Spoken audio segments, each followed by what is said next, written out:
Bismillahirrahmanirrahim. Limardatillahi subhanahu wa ta'ala wa hidayatihi wa inayatihi wa taufiqihi ila hadradin nabiyil mustafa Muhammadi wa ala alihi wa sahbihi ajma'in wa li jami'i masyayikhina wa li jami'il muslimina wal muslimat wal mu'minina wal mu'minat al ahya'i minhum wal amwat wa khususan li muallifi hadal kitab Al-Fatihah.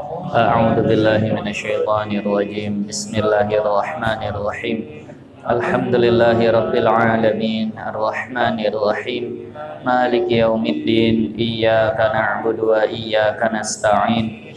Ihdinas siratal mustaqim, siratal ladzina an'amta 'alaihim ghairil maghdubi 'alaihim waladdallin. Amin.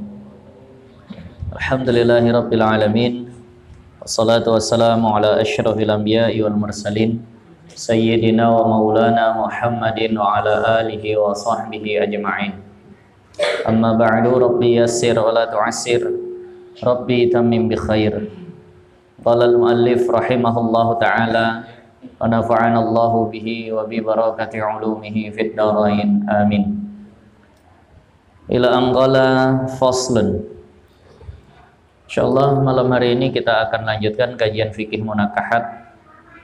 Yang lalu kita sudah membahas tentang hukum hakam pernikahan seorang kepada budak. Kapan seorang laki-laki boleh menikahi budak? Apa saja syaratnya itu sudah kita bahas, walaupun perbudakan sudah tak ada lagi. Nah, kini kita juga membahas satu hal yang juga mungkin bisa dikatakan sudah tidak ada lagi, yakni tentang ahlul kitab pula. Nah, faslun, tiada halal bagi orang Islam berkawin akan perempuan yang kafirah. Tidak halal orang Islam Muslim menikahi wanita kafirah. Nah, ini haram dinikahi. Tapi keharamannya itu bersifat muakkad, berwaktu. Karena kita tahu bahwa mahram, nah, atau muharramatin nikah, wanita-wanita yang diharamkan untuk dinikahi itu ada dua macam. Ada yang mu'abbad selamanya, ada yang muakkad sementara. Yang mu'abbad itu yang 18 yang sudah kita bahas, 7 sebab nasab, 7 sebab susuan, 4 sebab pernikahan. Itu kemahramannya sifatnya mu'abbad, selamanya. Orang tua kita, anak perempuan kita, kakak kandung, kakak seayah, kakak seibu kita, bibi kita, nah keponakan kita, nah itu adalah diantara yang kemahramannya itu selamanya. Nah sampai meninggal haram dinikahi, kecuali di surga lah. Karena dalam beberapa kitab dikatakan kalau di surga itu kemahraman itu hanya berlaku ke usul dan furu' saja. Anak tak bisa menikahi orang tuanya, tak bisa menjadi istri orang tuanya, tapi saudara, itu bisa menjadi pasangan suami istri di surga. Wah, tak canggung. Nah, kalau itu urusan yang memiliki kuasa, menghilangkan kecanggungan, menghilangkan rasa tak enak di hati, itu tak payah sama Allah. Nah, itu mahramnya selamanya. Ada yang sifat mahramnya itu muakkad, berwaktu, nggak selama-lamanya. Contohnya diantaranya adalah saudari dari istrinya, kakak istrinya, adik istrinya, itu kan mahram, artinya haram dinikahi. Dia udah nikahi seorang wanita, dia mau nikahi kakaknya, nggak boleh. Dia mau nikahi adik perempuan istrinya, nggak boleh juga. Dia mau nikahi bibi istrinya, nggak boleh juga. Tapi apakah selamanya? Tidak, sementara. Sementara si istrinya nih masih punya akad pernikahan dengan dia, kakaknya haram untuk dia, adiknya haram untuk dia. Tapi begitu bercerai atau meninggal istrinya, kakaknya boleh untuk dia, adiknya boleh. Nah, itu namanya mahram muakkad, berwaktu, sementara. Nah, begitu juga mahram yang muakkad itu adalah wanita kafirah ini. Nggak boleh dinikahi. Tapi apakah selamanya? Tidak, sementara. Sementara dia kafir, sementara dia belum memeluk Islam, belum beriman, haramlah dinikahi. Tapi ketika dia sudah beriman, maka boleh dinikahi. Nah, jadi istilahnya kemahromannya ini, muharramatnya ini muakkad. Nah, di antaranya juga adalah wanita dalam masa iddah. Wanita dalam masa iddah ataupun istri orang lah. Istri orang, wanita dalam masa iddah itu sama. Haram dinikahi, tapi sementara masih jadi istri orang atau sementara masih dalam masa iddah. Nah, maka ini disebut dengan mahram muakkad, berwaktu. Nah, jadi di sini kita bahas ini. Jadi kemahramannya di sini, tiada halal bagi orang Islam berkawin akan perempuan yang kafirah sementara dia kafir. Nah, melainkan kitabiyah, melainkan wanita ini adalah wanita ahlul kitab, kitabiyah. Nah, sama ada zimmiyah atau harbiyah. Baik ahlul kitab ini atau kalau perempuannya disebut dengan kitabiyah ini, baik dia itu zimmi ataupun harbi, boleh dinikahi, boleh. Nah, misal ada dulu orang wanita lah yang memang memerangi orang Islam. Nah, kelompoknya itu memang betul-betul memerangi orang Islam, tapi dia ahli kitab.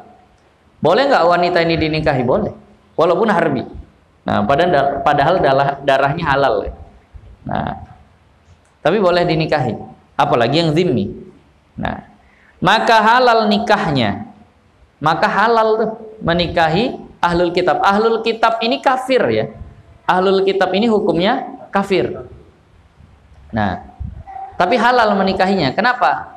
Karena masih kalau dia memang betul-betul ahlul kitab tuh, masih besar kemungkinan dia bisa ditarik ke Islam. Itu hikmahnya nanti. Tapi biarpun begitu, nikahnya itu serta makruh. Makruh tapi sah. Nah, menikahinya. Juga nanti masalah sembelihannya itu juga boleh dimakan tuh, kalau ahlul kitab. Nah, ada ahlul kitab. Nah, menyembelih hewan boleh dimakan hewannya oleh orang Islam. Nah, tinggal lagi siapa ahlul kitab itu? Apakah orang-orang kafir sekarang ini disebut ahlul kitab? Apakah orang Kristen bahasa kita sekarang ini, atau orang Hindu atau orang Buddha itu dikatakan ahlul kitab? Nah, bermula kitabiyah itu Yahudiyah atau Nasraniyah. Bermula artinya yang disebut dengan ahlul kitab itu adalah orang yang beragama Yahudi ataupun beragama Nasrani. Nah, beragama Yahudi ataupun beragama Nasrani. Inilah madhab Syafi'i dan beberapa madhab yang lain, bahwa ahlul kitab hanya terbatas dua ini saja, Yahudi dan Nasrani. Nah, Yahudi dan Nasrani. Nah, ini sajalah yang tergolong dalam ahlul kitab. Artinya yang berpegang kepada kitab yang diturunkan kepada Nabi Musa, yakni Taurat, ataupun yang berpegang kepada kitab yang diturunkan kepada Nabi Isa, yakni Injil. Adapun yang berpegang dengan kitab kepada Nabi Daud, misalnya Zabur, itu nggak disebut ahlul kitab. Ataupun yang berpegang kepada Suhuf Ibrahim, nah itu bukan ahlul kitab. Nah, jadi kalau seandainya mau dikatakan siapa ahlul kitab, yang berpegang kepada Taurat, berpegang kepada Injil, nah yang ikut kepada Nabi Musa atau kepada Nabi Isa. Yang ikut kepada Nabi Musa disebut dengan Yahudi, yang ikut berpegang kepada Nabi Isa disebut dengan Nasrani. Adapun selain itu nggak dianggap. Tapi mazhab Hanafi itu mengatakan semua yang berpegang kepada kitab samawi, kitab yang turun dari langit, itu ahlul kitab. Nah, jadi yang berpegang kepada Zabur pun silahkan dinikahi dalam mazhab Hanafi nanti. Kenapa ahlul kitab? Tapi nanti dengan ketentuan. Yang berpegang dengan Suhuf Ibrahim atau dengan nabi-nabi lain lah yang punya suhuf. Nah, Nabi Sid, nah, ataupun yang lainnya, itu disebut ahlul kitab dalam mazhab Hanafi. Nah, tapi kalau mazhab Syafi'i, ya sudah, Yahudi, Nasrani, Taurat, Injil, Nabi Musa, Nabi Isa, itu saja. Itu yang pertama harus dibatasi dalam mazhab kita, ahlul kitab, Yahudi, Nasrani. Nah, sembelihannya iya sama. Makanya dalam mazhab Hanafi sembelihan yang memegang kitab Zabur, sembelihan yang memegang suhuf Ibrahim atau yang lain itu dibolehkan dalam mazhab Hanafi. Mazhab Syafi'i enggak. Dua itu saja, Yahudi Nasrani saja. Nah, baru kita masuk kepada syarat yang agak pelik. Bermula syarat halal nikah kitabiah. Bermula syarat halalnya menikahi wanita ahlul kitab. Nah, pada Israiliyah, kalau dia itu bangsa Israel, nah jadi begini nanti, ahlul kitab ini dibedakan, dia tuh Bani Israel atau bukan. Nah, kalau wanita ahlul kitab itu adalah dari Bani Israel, nah siapa Bani Israel? Yakni yang dibangsakan dia kepada Israel. Jadi Israel itu nama. Siapa Israel itu? Bani Israel. Bani itu artinya keturunan. Israel itu ya nama, Israel. Jadi keturunannya Israel. Kalau kita disebut Bani Adam, keturunan Adam. Ini Bani Israel, keturunannya Israel. Siapa Israel itu? Yaitu Nabi Yakub bin Ishak bin Ibrahim. Nah, Nabi Yakub bin Ishak bin Ibrahim. Kalau dia memang keturunan dari Nabi Yakub, maka dia disebut dengan Bani Israel. Nah, kalau ahlul kitabnya ini adalah Bani Israel, syarat halal menikahinya bahwa tiada diketahuikan masuk oleh awal bapaknya pada agama itu, kemudian daripada bangkit Nabi yang menasahkan agamanya. Begini, ada Bani Israel. Nah, misal ada seorang wanita, agamanya apa? Agamanya Yahudi. Misal, agamanya Yahudi. Nah, dicek ternyata termasuk Bani Israel. Diurutkan keturunannya sampai kepada Nabi Yakub. Berarti dia Bani Israel. Nah, maka kemudian dilihat. Nah, apakah ada di antara nenek moyangnya tadi yang masuk ke dalam agama Yahudi itu setelah dibangkitkannya Nabi Isa? Kenapa? Karena agama Nabi Isa menasah agama yang dibawa Nabi Musa, ajaran lah yang kita bahasakan. Nah, jadi kalau seandainya diketahui si fulan, ternyata si fulan ini awalnya ada nenek moyangnya itu awalnya dia nggak beragama Yahudi, misal gitu. Tapi dia masuk Yahudinya itu setelah Nabi Isa dibangkitkan. Seharusnya kalau udah Nabi Isa dibangkitkan, nggak ada lagi agama Yahudi, kan gitu. Yang ada Nasrani. Nah, kalau ternyata ada dari nenek moyangnya yang masuk ke agama Yahudi setelah dibangkitkannya Nabi Isa, nggak halal dinikahin. Jadi dicek si fulan masuk Yahudinya kapan, bapaknya si fulan masuk Yahudinya kapan, neneknya si fulan masuk Yahudinya kapan. Nah, terus artinya memang keturunan lain ya, keturunan. Tapi ternyata ada yang diketahui si fulan ini awalnya nggak Yahudi, lalu ternyata masuk Yahudinya setelah Nabi Isa dibangkitkan, maka ini nggak halal dinikahi. Nah, jadi jangan sampai diketahuikan oleh salah satu daripada bapaknya, dia masuk kepada agama itu setelah dibangkitkan Nabi yang menasahkan agamanya. Atau ada Bani Israel, agamanya apa? Nasrani. Misal, ada Bani Israel agamanya Nasrani. Nah, dicek nenek moyangnya, ada nggak yang masuk Nasraninya setelah Nabi Muhammad dibangkitkan? Kalau seandainya ada, berarti nggak boleh. Kenapa? Karena agama Nabi Muhammad itu menasakh yang sebelumnya. Nah, begitulah. Kalau Nasrani kan bawaan Nabi Isa. Tapi dicek ternyata masuk Nasraninya setelah sebelum Nabi Isa. Nah, maka ini disebut dengan Bani Israel. Walaupun kalau dia dari bangsa Bani Israel tidak perlu diperhatikan setelah atau sebelum agama itu dirubah. Perhatikan.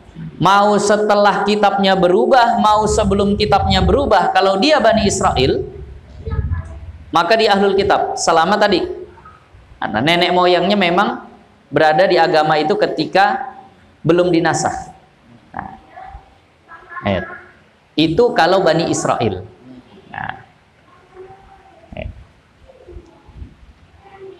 Nah, yaitu bangkit Nabi Isa atau Nabi kita. Nah, dan syaratnya pada yang lain daripada Israiliyah. Nah, kalau bukan Bani Israel, nah, kalau bukan Bani Israel misalnya, ada orang Indonesia, misalnya begitu. Ada orang Indonesia agamanya Nasrani, atau ada orang Indonesia agamanya Yahudi. Orang Indonesia dilihat keturunannya nggak ada ke Israel, berarti dia bukan Bani Israel, tapi agamanya Nasrani atau Yahudi. Maka syaratnya apa? Nah, syaratnya di sini pada yang lain daripada Israiliyah, bahwa diketahuikan masuk oleh awal bapaknya pada agama itu dahulu daripada bangkit Nabi yang menasahkan agamanya. Kalau ini sama, di sini sama syaratnya. Nah, sama yang tadi. Dan jika sudah ditukar hukumnya sekalipun, jika ia jauhkan daripada yang tukarnya. Nah, itu ada catatannya. Walaupun sudah ditukar agamanya, tapi catatannya dia nggak pakai yang ditukar itu. Nah, tapi kalau dia pakai yang ditukar itu, nah itu bukan Bani Israel. Bukan ahlul kitab lagi. Nah, sekarang kalau orang-orang Nasrani atau Yahudi sekarang, kira-kira ada yang masih berpegang dengan ajaran itu? Ada. Kenapa? Karena kebanyakannya setelah agamanya ditukar dan dia berpegang dengan yang ditukar itu. Nah, Injil yang asli tidak akan mengatakan Nabi Isa anak Allah, anak Tuhan. Nah, sekarang rata-rata semua mengatakan seperti itu. Berarti berpegang kepada yang ditukar, maka bukan ahlul kitab. Nah, maka Dr. Wahbah Az-Zuhaili, Dr. Wahbah Az-Zuhaili itu mengatakan sangat-sangat sulit. Beliau bukan mengatakan tak ada secara mutlak. Sangat-sangat kecil kemungkinan atau sangat sulit untuk didapatkan ahlul kitab pada masa sekarang ini. Tapi beliau bukan katakan udah habis secara total, enggak. Nah, karena mungkin masih ada yang memang Bani Israel terjaga. Nah, kalau itu memang nggak dipandang apakah berubah atau tidak. Nah, ada tadi. Nah, jadi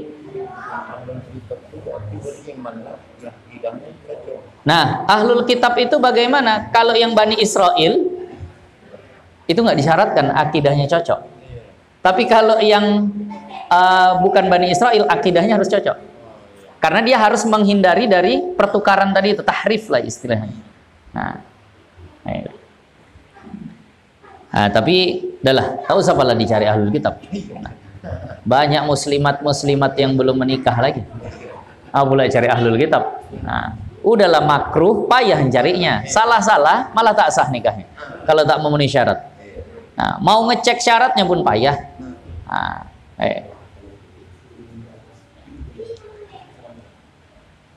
Dan adalah kitabiah itu seperti hukum perempuan yang muslimah. Nah, kalau ada seorang menikahi ahlul kitab yang perempuan, maka hukumnya sama seperti muslimah. Dari segi apanya? Pada nafkah. Sama. Wajib dapat nafkah makan. Wajib dapat nafkah pakaian. Wajib dapat nafkah tempat tinggal. Itu aja itu yang wajib. Tempat tinggal, pakaian, makanan. Nah, makanan ukuran seberapa nanti kita bahas di bab nafkah. Nah, itu rinciannya lebih luar biasa lagi.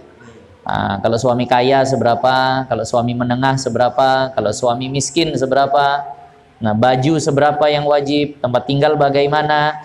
Nah, apa saja. Nah, bedaknya ditanggung suami tidak, lipstiknya ditanggung suami tidak. Nah, hand body-nya ditanggung suami tidak. Jadi jangan perlu ngajinya, Bu, biar tahu ibu hak ibu mana. Nah, kira-kira mana sebenarnya yang tanggung, dan biar tahu juga Wah, ya selama ini tak wajibnya aku belikan itu. Nah, misal lah gitu. Nah, jadi biar tahu nafkah yang wajib itu batasannya sampai mana. Nah,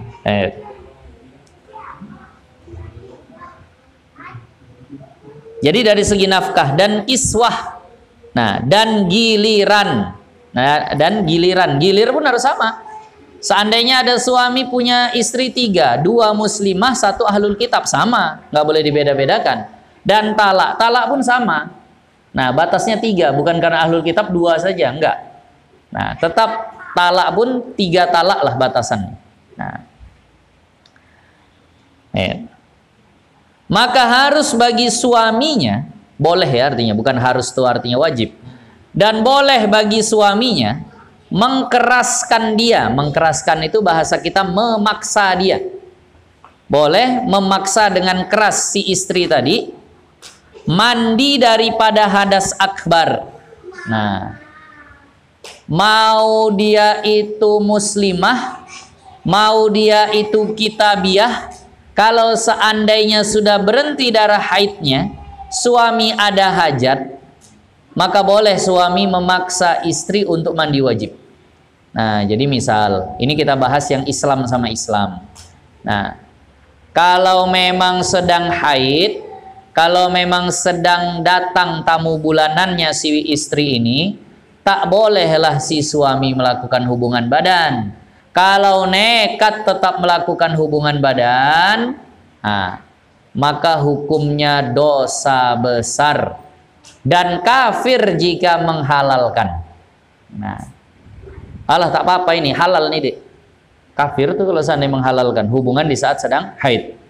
Kalau seandainya dia lakukan saja tanpa menghalalkan, maka hukumnya dosa besar dan sunnah dia bayar uang 1 dinar. Karena dalam mazhab Hambali mewajibkan. Dalam mazhab Syafi'i, sunnah bagi yang menjima istrinya dia saat sedang haid, bayar denda 1 dinar, seekor kambing. Wah, mahal tuh.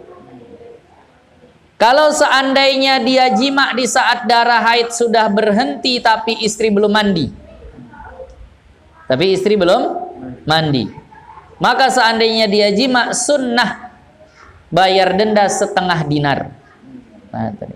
1/2 dinar. Berapa lah itu kira-kira? Kambing berapa seekor? 2 juta, berarti 1/2 dinar 1 juta. Itu dendanya. Loh, tapi udah berhenti. Iya, tapi belum mandi.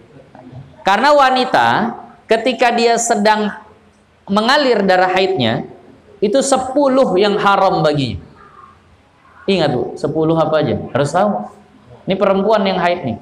Ada 10 perkara yang diharamkan bagi wanita yang sedang haid. Ingat tuh. Pertama, sholat. Kedua, tawaf.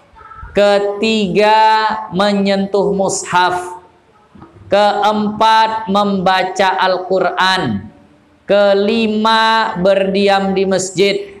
Keenam, disentuh antara pusar sampai lutut.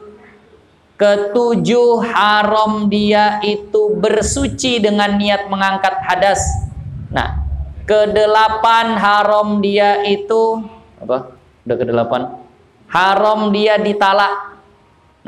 Ke-9 haram dia itu puasa. Nah, ke-10 haram dia, lupa tadi, membawa mushaf. Dia ada menyentuh, ada membawa. 10 inilah yang diharamkan bagi wanita yang sedang haid. Ketika darah haidnya sudah berhenti tapi belum mandi, dari yang 10 ini ada yang halal. Dari yang 10 ini ada yang halal. Sudah halal ditalak. Sudah halal puasa. Nah, itu diantaranya yang halal. Nah, sudah halal bersuci dengan niat mengangkatkan hadas. Nah, tapi kalau belum mandi, jima belum boleh. Yang lainnya masih belum boleh. Nah, 3 ini sudah boleh. Nah, kalau lalu di masjid memang tadi itu karena bukan khusus kepada haid, biasa tak dimasukkan kepada haid. Kalau lewat di masjid, memang kadang di sebagian kitab dimasukkan. Haram orang yang haid lewat di masjid. Berdiam mutlak haram, kalau lewat haram seandainya takut menetes kan gitu. Maka sebagian ulama kalau ini nggak khusus sama haid. Orang bawa sendal yang bernajis pun haram lewat di masjid kalau takut menetes. Makanya kadang nggak dimasukkan ke situ. Karena dia bukan terkhusus kepada yang haid, kan begitu. Intinya haram menajisi, bukan haram apa bahasa kita? Haram lewatnya, haram menajisi masjidnya. Nah, air. Jadi kalau seandainya istrinya sudah berhenti darah haidnya, tapi belum mau mandi dia, suaminya udah berhajat, dek mandilah, nantilah bang malas aku. Mandi nggak mau juga, boleh suaminya memaksa dia mandi. Seret kamar mandi, berniat tuh aku siram, misalnya gitu. Kalau dia tak mau berniat, boleh suami yang meniatkan, boleh. Nah, sampai begitulah. Kenapa? Karena besarnya hajat suami tadi. Nah, itu secara syariat tuh begitu. Maka samalah tuh. Sengaja aku mengangkat hadas istriku, gitu loh, mengangkat hadas besar istri. Kenapa dia tak mau berniat? Suami udah hajat betul. Karena darurah yang seperti itu, maka boleh dia meniatkan. Nah, sama kayak apa wanita gila yang meniatkan. Nah, ada itu tadi. Jadi boleh dia mengkeraskan dia mandi daripada hadas akbar seperti haid dan janabah, dan dimaafkan ketiadaan niat daripadanya. Ya jelas orang kafirah ahlul kitab, ini cerita balik ahlul kitab. Kalau ahlul kitab kan niatnya tak sah. Kenapa? Orang kafir bukan ahli dalam niat, kan begitu bahasanya. Wuduknya orang kafir tak sah. Kenapa? Karena bukan ahlun liniyah. Nah, maka orang yang punya istri ahlul kitab, dia mandi wajib, tetap mandi wajibnya itu kan. Nah, tak sah sebenarnya niatnya, sebenarnya, tapi dimaafkanlah untuk masalah ini, dianggap sah niatnya. Bahkan dianggap sah ketiadaan niat daripadanya karena darurah, seperti hukum perempuan yang muslimah yang gila. Ada suami punya istri gila, tapi cantik pula. Jadi tak diceraikan, ya udahlah, biarlah kurawat, kupelihara. Nah, jadi tiap dia ada hajat boleh dia jima sama istri yang gila tadi, boleh, tapi dialah memandikannya. Nah, istrinya tak bisa mandi sendiri, tak berniat dia si istri tadi. Sebagian kita mengatakan suaminya lah yang berniat. Nah, ketika memandikannya itu. Nah, dan harus baginya mengkeraskan dia atas bersuci dengan membasuh yang cemar-cemar daripada najis. Nah, kalau dia punya istri ahlul kitab, mungkin mereka pahamnya beda tentang najis dengan paham kita. Di kita najis, di dia bukan. Maka boleh orang suaminya yang Islam tadi memaksa dia untuk membasuh najis tuh. Kau cuci itu, ini bukan najis katanya. Najis itu wajib kau cuci, boleh dipaksa. Nah, daripada najis umpamanya. Dan menegahkan makan yang keji-keji, dan boleh dipaksa dia untuk meninggalkan makan yang keji-keji seperti babi. Nah, dan bawang pula keji. Bawang, Bu. Kenapa? Bikin bau mulut. Nah, tiap hari pula dimasak. Karena memang bawang ini bikin bau mulut. Rasulullah bersabda, "Man akala sauman au basalan." Barang siapa makan bawang putih atau bawang merah, falyatazilna masjidana, maka hendaklah dia tinggalkan masjid kami. Nggak boleh masuk masjid sama Rasulullah orang yang makan bawang putih sama bawang merah. Nah, kita kalau baca hadisnya begitu saja, wadah, berhenti kita makan bawang, cuman. Tapi ternyata dikatakan di dalam syarah hadisnya, ai nayyian, yakni dalam keadaan mentah. Nah, kalau udah dimasak udah tak bau deh, Bu. Tapi kalau acar tuh mentah ya? Mentah pula acar tuh. Tapi mungkin karena udah kena banting nanas sama timun, hilang juga baunya. Ah, udahlah. Ini kalau yang memang biasa, orang Arab tuh kadang ada makan bawang bombay itu, dimakan mentah begitu saja. Itu bau betul mulutnya habis itu. Ah, mengganggu orang yang sedang sholat di masjid. Nah, baca Fatihah tuh banyak huruf H-nya. Nah, jadi kalau seandainya dia habis makan bawang begitu langsung baca Fatihah, takut terganggu. Bismillahirrahmanirrahim. Ha dua. Alhamdulillahirabbil alamin. Ar-Rahmanir Rahim. Dia 3 ayat orang udah pusing. Menyebar bawa sana sini. Maka orang yang mulutnya ataupun tubuhnya berbau tidak sedap itu memang dianjurkan untuk jangan dulu ke masjid. Memang durian secara uruf durian tuh baunya tidak sedap atau sedap? Sedap. Kalau yang udah keluar dari mulut orang nggak enak. Nah, saya mau yang masih di buah yang di mulut orang sama saja sama saya. Tak suka saya baunya. Kalau saya. Nah, karena mungkin beda lah. Nah. Jadi kalau seandainya memang itu mengganggu, nah, kalau mengganggu samalah hukumnya macam bawang putih, bawang merah, jengkol, peti segala macam lah itu. Nah,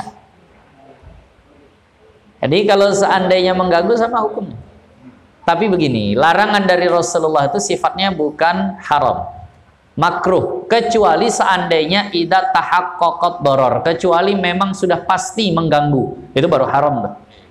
Tapi kalau nggak pastinya, agak-agak terganggu, nggak pala mengganggu kali. Tapi kalau udah jelas pasti mengganggunya, nah itu jangan. Nah. Ya. Jadi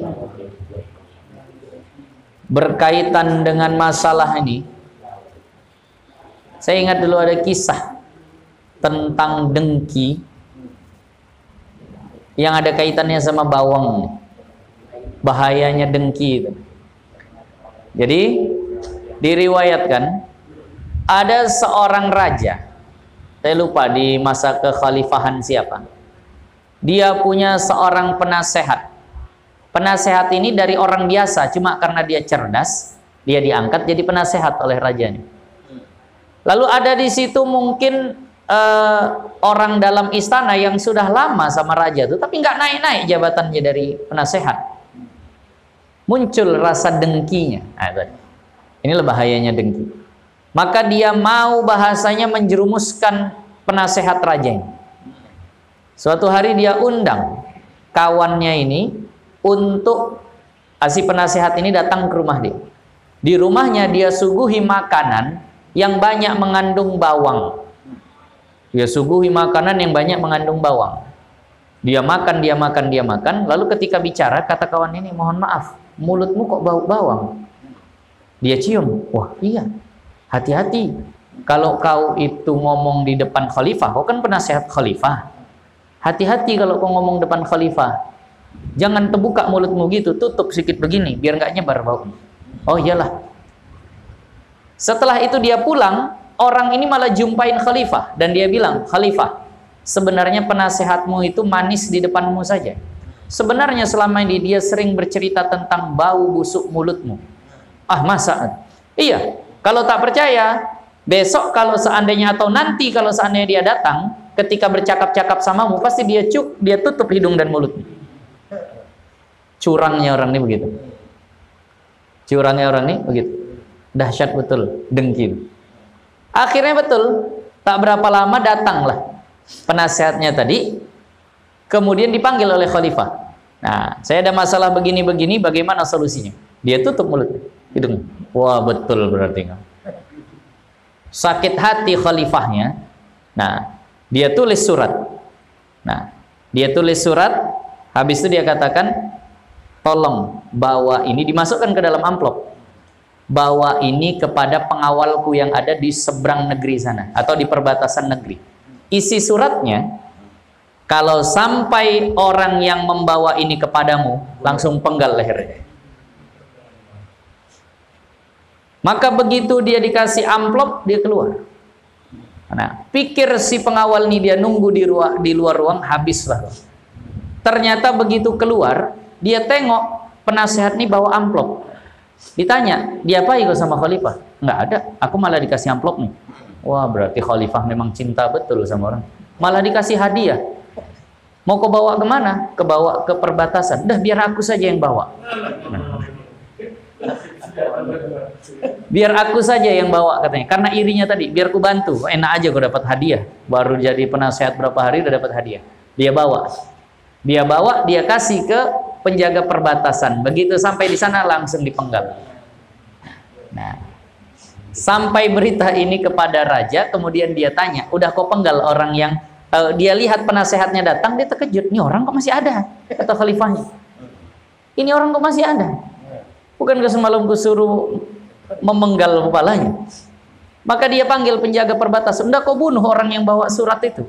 Udah. Kok masih hidup? Loh, bukan dia yang bawa. Maka si khalifah memanggil penasehatnya dan tadi dia ceritakan kejadian. Maka kata orang tadi, wahai khalifah, aku tutup mulut dan hidungku karena aku makan bawang banyak kali di rumah dia. Oh, berarti memang dialah. Nah, penyebab semuanya. Nah, itu dengki, bahaya. Balik juga ke dia. Nah, ayo. Itu tertulis dalam kitab tentang tahdzir minal hasad. Bahayanya dengki itu seperti itu, merusak diri sendiri. Nah, masih dilindungi Allah penasehat.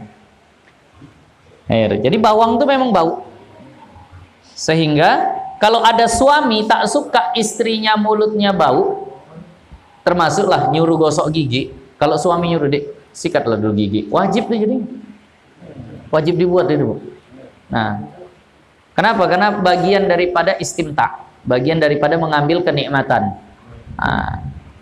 Kalau seandainya istri bilang, beginilah bang, mau, ayo, tak mau sudah, ya Allah ya Rahman. Udah usah istri kalau begitu. Jadi kalau seandainya dikerasi seperti itu sebenarnya boleh. Nah,